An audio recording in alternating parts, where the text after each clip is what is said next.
तुम्ही पाहत आहात MCN न्यूज मराठी।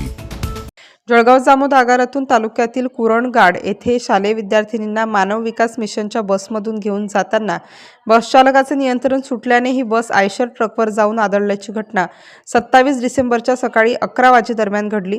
जळगाव जामोद आसलगाव दरम्यान असलेल्या सुपोजिनिंग जवळ झालेल्या या अपघातात एसटी बसमधील 12 विद्यार्थिनी किरकोळ जखमी झाल्या आहेत। अपघातातील जखमी मुलींना जळगाव जामोद ग्रामीण रुग्णालयात प्राथमिक उपचार करून घरी पाठवण्यात आल्याची माहिती प्राप्त झाली आहे। दरम्यान या अपघातात जखमी झालेल्या विद्यार्थिनींना आमदार संजय कुटे यांच्या पत्नी अर्पणाताई कुटे यांनी भेट देऊन त्यांच्या प्रकृतीची माहिती जाणून घेतली। या संदर्भात आतापर्यंत एसटी आगार आयशर चालक किंवा मालकाच्या वतीने जळगाव पोलीस ठाण्यात गुन्ह्याची नोंद नसल्याची माहिती समोर आली आहे। या अपघातात किरकोळ जखमी विद्यार्थिनींना जळगाव आगाराच्या वतीने प्रति विद्यार्थिनींना 1000 रुपये दिल्याची माहिती आगार प्रमुख पवन टाले यांनी MCN न्यूज मराठीशी बोलताना दिली।